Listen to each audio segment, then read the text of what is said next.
are as described in it are of exceeding rarity. Their danger was greatly overestimated, but the account of them was enough to discourage all useful research. But as the sulphuric ether would produce effects very similar to those occasioned by nitrous oxide, and was much the more easy to procure, it came to be often inhaled for amusement. By chemists' lads and by pupils in the dispensaries of surgeons, it was often thus used by young people in many places of the United States. They had what they called ether frolics, in which they inhaled ether till they became merry, or in some other way absurdly excited, or sometimes completely insensible.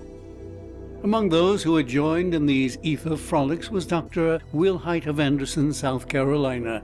In one of them, in 1839, when nearly all of the party had been inhaling, and some had been laughing, some crying, some fighting, just as they might have done if they had had the nitrous oxide gas, Wilhite, then a lad of 17, saw a Negro boy at the door and tried to persuade him to inhale.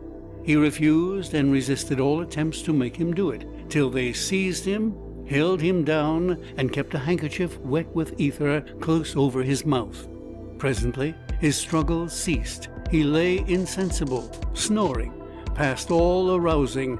He seemed to be dying, and thus he lay for an hour, till medical help came, and with shaking, slapping, and cold splashing, he was awakened and suffered no harm. The fright at having, it was supposed, so nearly killed the boy put an end to ether frolics in that neighborhood. But in 1842 Wilhite had become a pupil of Dr. Crawford Long, practicing at that time in Jefferson, Jackson County, Georgia.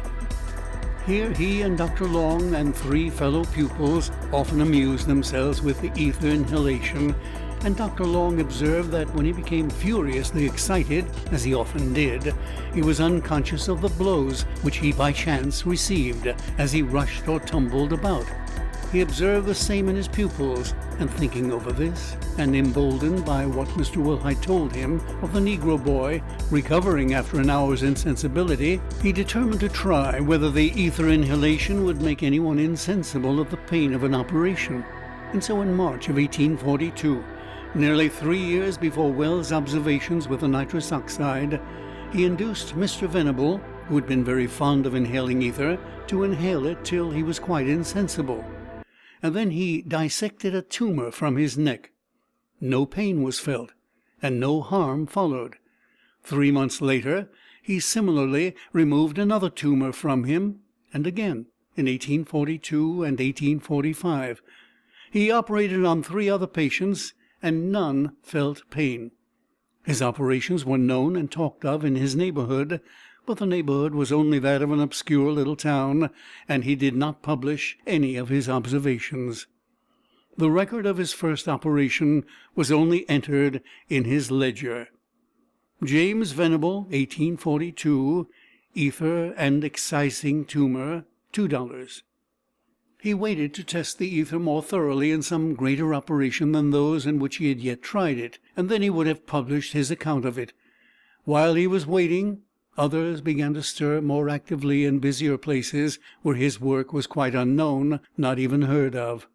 Among those with whom, in his unlucky visit to Boston, Wells talked of his use of the nitrous oxide, and of the great discovery which he believed that he had made, were Dr. Morton and Dr. Charles Jackson, men widely different in character and pursuit, but inseparable in the next chapter of the history of anesthetics. Morton was a restless, energetic dentist, a rough man, resolute to get practice and make his fortune. Jackson was a quiet, scientific gentleman, unpractical and unselfish, in good repute as a chemist, geologist, and mineralogist. At the time of Wells' visit, Morton, who had been his pupil in 1842, and for a short time in 1843 his partner, was studying medicine and anatomy at the Massachusetts Medical College, and was living in Jackson's house.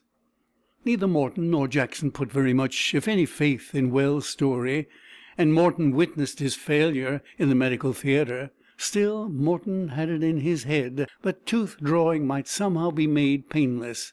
and even after Wells had retired from practice he talked with him about it, and made some experiments, but having no scientific skill or knowledge, they led to nothing.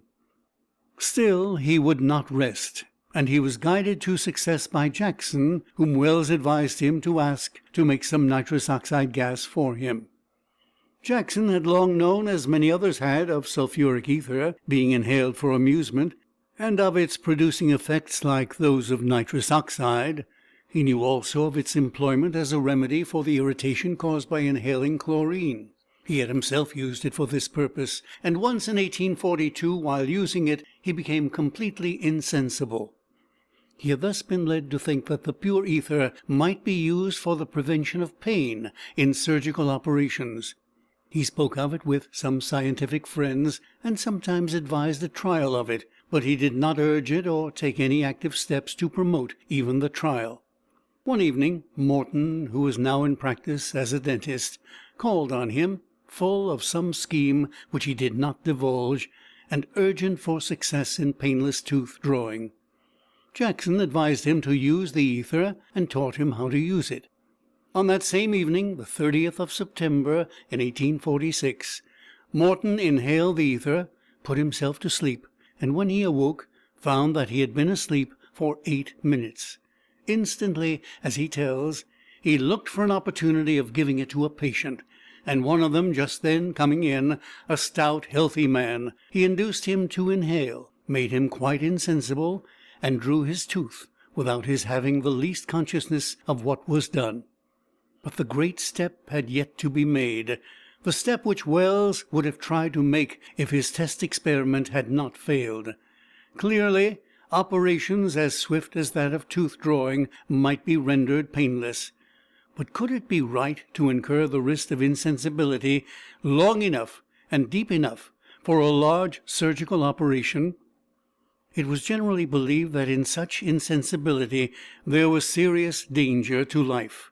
Was it really so?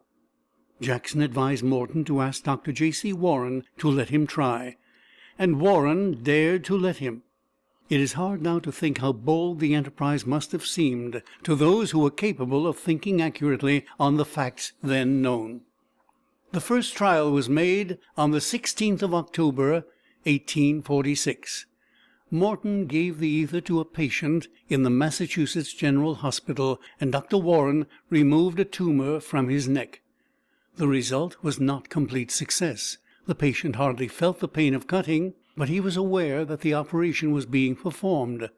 On the next day, in a severer operation by Dr. Hayward, the success was perfect. The patient felt nothing, and in long insensibility there was no appearance of danger to life. The discovery might already be deemed complete, for the trials of the next following days had the same success, and thence onwards the use of the ether extended over constantly widening fields. A coarse but feeble opposition was raised by some American dentists. A few surgeons were overcautious in their warnings against suspected dangers. A few maintained that pain was very useful, necessary perhaps to sound healing. Some were hindered by their dislike of the patent which Morton and Jackson took out. But as fast as the news could be carried from one continent to another, and from town to town, so fast did the use of ether spread.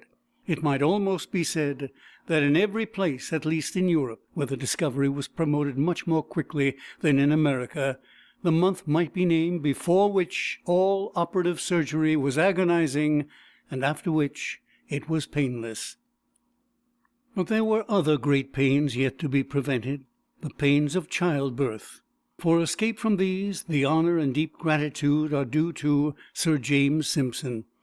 No energy or knowledge or power of language less than his could have overcome the fears that the insensibility which was proved to be harmless in surgical operations and their consequences should be often fatal or very mischievous in parturition. And to these fears were added a crowd of pious protests, raised for the most part by men, against so gross an interference as this seemed with the ordained course of human nature. Simpson, with equal force of words and work, beat all down, and by his adoption of chloroform as a substitute for ether, promoted the whole use of anesthetics. Ether and chloroform seemed to supply all that could be wished from anesthetics.